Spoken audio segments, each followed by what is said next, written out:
stanza of that poem was to become our national anthem. His name was Francis Scott Key. And Danny Clisholm, we are going to celebrate freedom and our country in just a moment. The white line in the sky? That's it. Jump out. That's it. That's him. That's him falling. Oh, he's out? Oh. Yeah, that's him falling. Oh, that is him. Okay, yeah, that's the parachute coming out of the plane. See him? That parachute's going to have a flag with it. That's dropping. Wait. Right here. See the white? All right, streaking through the sky at 120 miles an hour, and then looking at the chest altimeter for the specific altitude. Oh, he put up a standing. Sergeant Connor Jernigan. Wow, he's got a smoke. And the plane's underneath. And what a sky for photo opportunities. There is a plane underneath. No, the plane's not underneath him. We're like 10,000 feet above him. The plane's way up there. You guys are crazy. No. He's there, he's up there. Let's show me You this think plane. he's riding on the airplane? No, I don't think that. Look at him do circles. Here he comes, sir. Oh, where's your sunglasses? Where are we going to put your He's coming right down on top of us. You need to go over there. You can't? We're on the second field. I don't know when he's coming. No, he's right there. Put your hand up. Ladies and gentlemen, in anticipation of musician third class Catherine Whitbeck presenting our national anthem live, would you now join us in standing if you're able? Coming down. You see him, Will? See the red smoke? Right here, Willie. Willie. My name is William. Don't add any. Mommy, I want sunglasses. Well, they're in the car. Hold on a minute. We can't get them right now.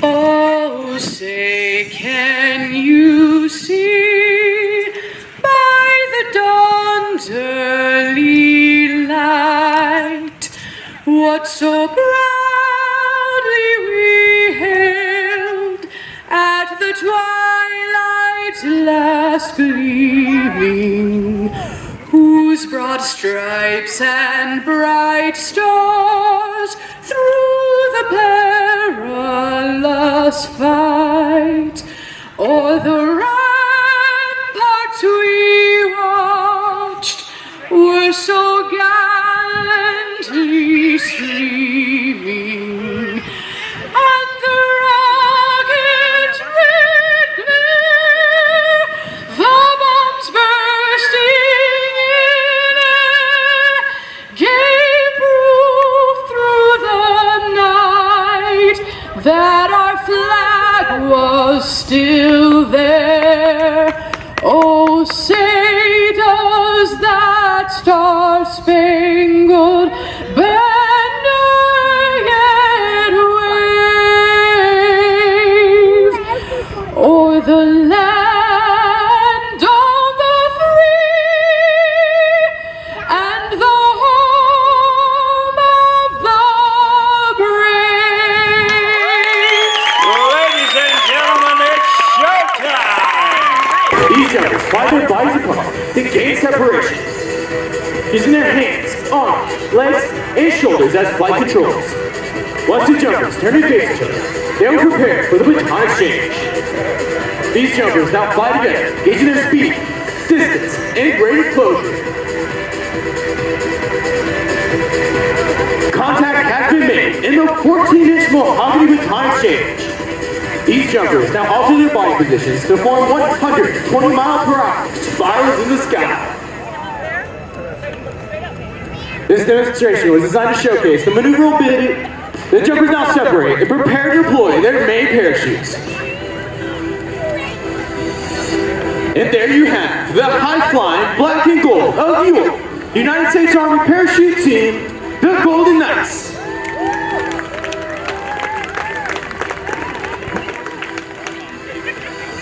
Mr. Charlie Hook, former team leader of the Eagles Airbags team, and parachute manufacturer Steve Snyder exchanged the first baton in 1958. At that time, it was believed that two people in contact in free fall could not possibly make contact. The parachutes used by the Golden Knights are a flexible wing glider. Constructed of lightweight ripstop nylon, these parachutes have an inherent forward airspeed of 22 miles per hour.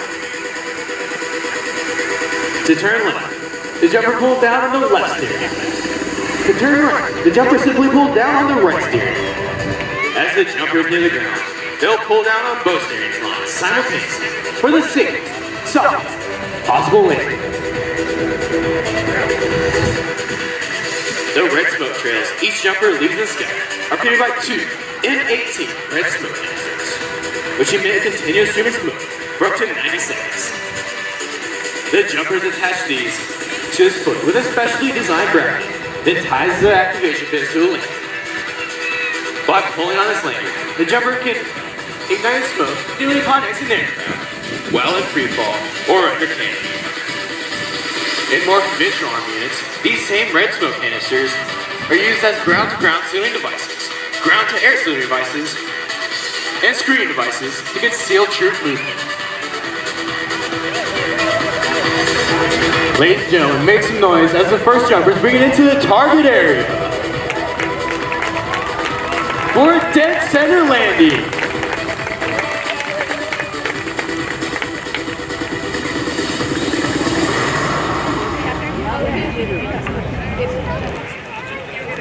Ladies and gentlemen, if you have ever wondered what would happen if a parachute did not work, then watch closely, because you are about to find out. Please watch as this next jumper demonstrates the dramatic cutaway maneuver.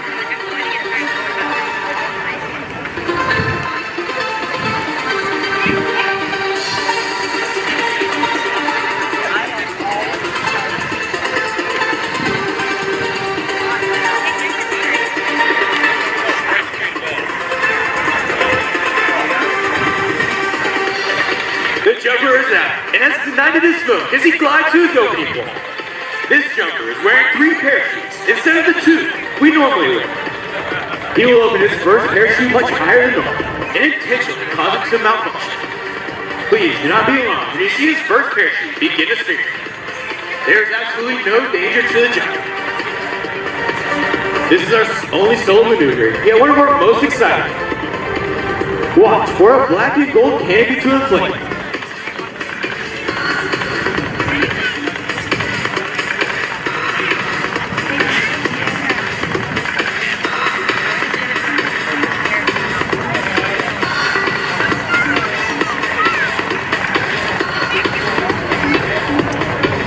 This is a perfectly good parachute and can be landed.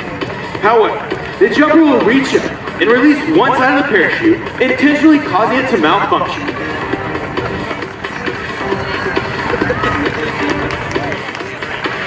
The jumper is now accelerating earthwards at speeds in excess of 90 miles per hour. It would be impossible for this jumper to survive a landing under this parachute, so he must release it completely. Return to free fall. And deploy his main parachute. This is the same procedure a free fall parachutist would use if he were to have a problem with his main parachute. The reserve or auxiliary parachute used by the Golden Knights is also a flexible wing glider, such as the one you see now. However, there are some differences. It is white in color, with a slightly smaller wing surface area, and a much greater airspeed of up to 30 miles per hour. This enables the jumper to make it back into any tight situation, such as a downtown intersection or major league stadium. While each jumper will repack his or her own main parachute. A certified parachute technician must repack a reserve every 180 days, whether it is used or not. The released parachute you see floating earthwards will be recovered, untangled, and hooked up to be used again. If it does float towards you, please do not attempt to catch or retrieve it.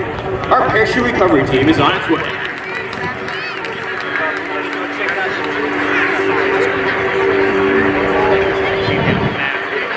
The average Golden Knight is 26 years old with 1,200 free fall parachute jumps.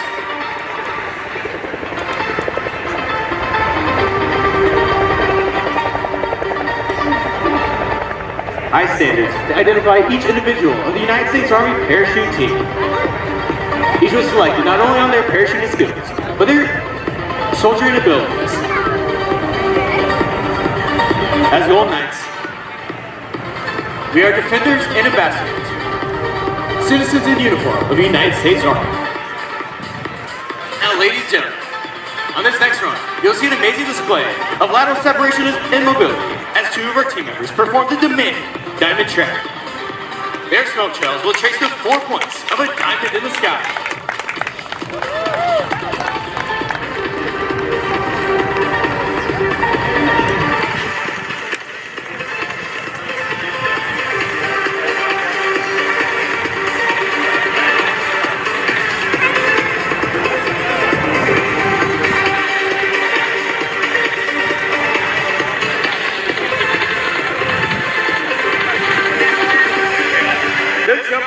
And the smoke is on.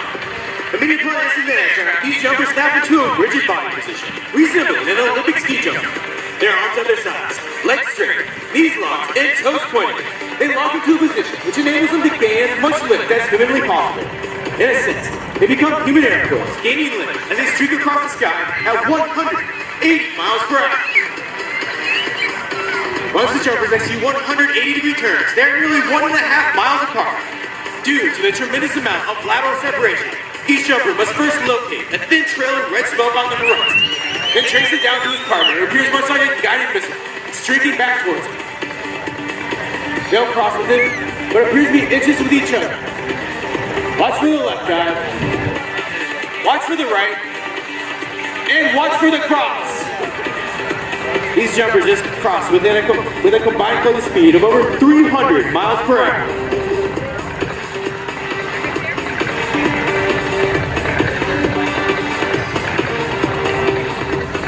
Due to the tremendous amount of precision required to complete such a close cross at these high opposing speeds, each show diamond track is performed by a two-man tracking team. Each team starts off our show season at our winter training in Homestead, Florida. There, they begin to perfect the skills required to perform these diamond track maneuvers with the utmost precision and safety. Normally, tracking teams only track with each other and will stay together for the entire show season. Tracking teams are very tight-knit units, as there must be a great deal of trust and confidence in someone who is traveling towards you at nearly 200 miles per hour.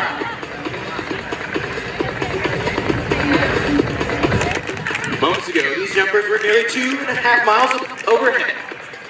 Thanks in part to the advanced aerodynamic design of these ram air parachutes, it is possible for these jumpers to overcome the variability of the wind and land safely in such a small target area.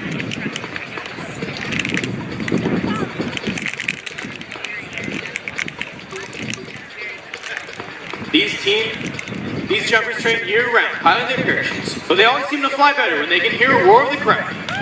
Make some noise as these jumpers bring it into the target area.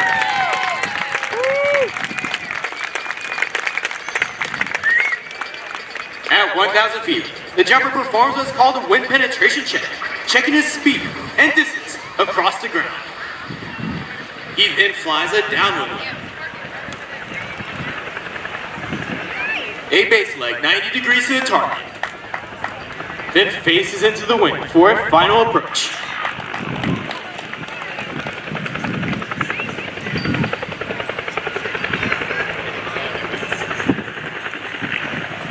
These parachutes have 7 openings in the front. This allows air to be forced in, inflating the flexible wing glider.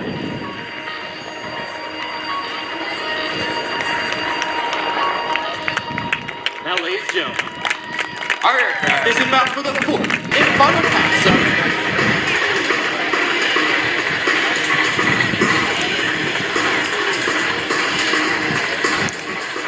the jumpers are out, and the smoke is on. As the team leader takes his head in this direction, the wingman and slot car can use movements to form a white diamond in the sky with his smoke trails. Since local commands cannot be heard while in free fall, the team leader must rely on hand and arm signals for communication. At 9,000 feet, the team leader gives a thumbs up, signaling all 4 jumpers to close in for the tight diamond formation. The jumpers are not flying merely inches apart and will make no physical contact while in the tight diamond formation. As they approach 5,000 feet, the team will pop up, signaling the wingman and slot flyer to perform our bomb burst maneuver. This is our salute to all of you attending today's show. Watch for the parachutes. Once again, the high-flying black and gold of York, United States Army Parachute Team, the Golden Knights.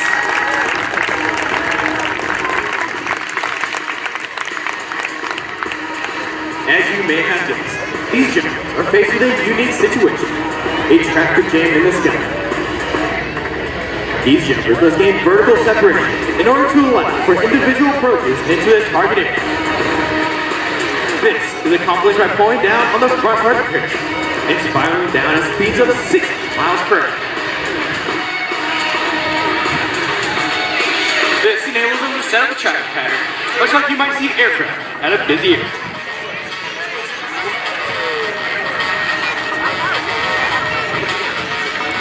You may notice the tail of the parachute curling. This slows the jumper's rate of descent and its forward speed.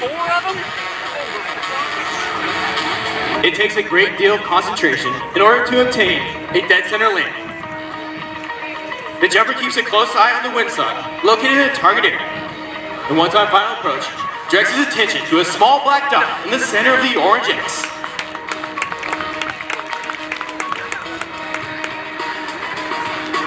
Watch the minor corrections used in obtaining a dead center landing. The United States Army Parachute Team has two demonstration teams. Since the colors of the Army are black and gold, so are the names of our teams. The team performing for you today is the black demonstration team.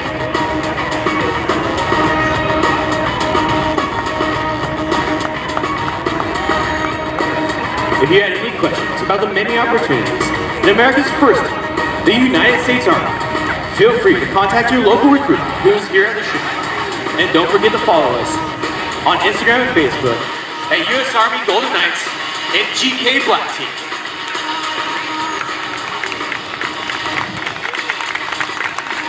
At the completion of today's performance, we'll bring our equipment into the office from Rayford, North Carolina.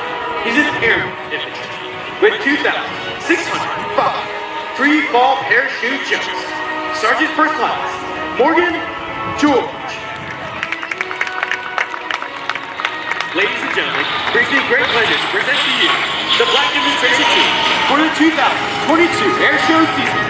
All members of your United States Army Parachute Team, the Golden Knights.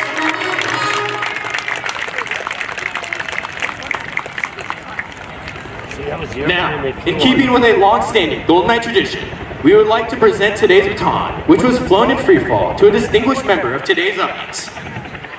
Mr. Scott Buchanan has stepped forward and been introduced to the team leader. He will be presented with today's baton and meet each individual of the team members. Synchrony Family 4-pack. They too are very happy to be a CenterPoint Energy show sponsor.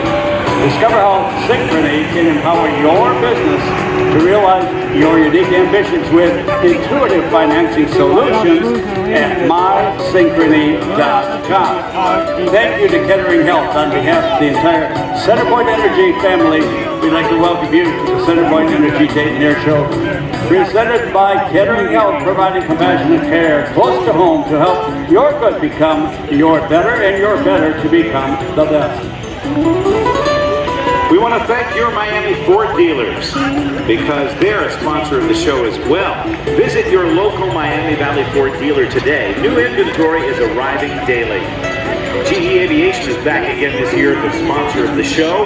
GE is the world's leading supplier of aircraft engines and provides many other components and systems on a wide range of civil and military aircraft.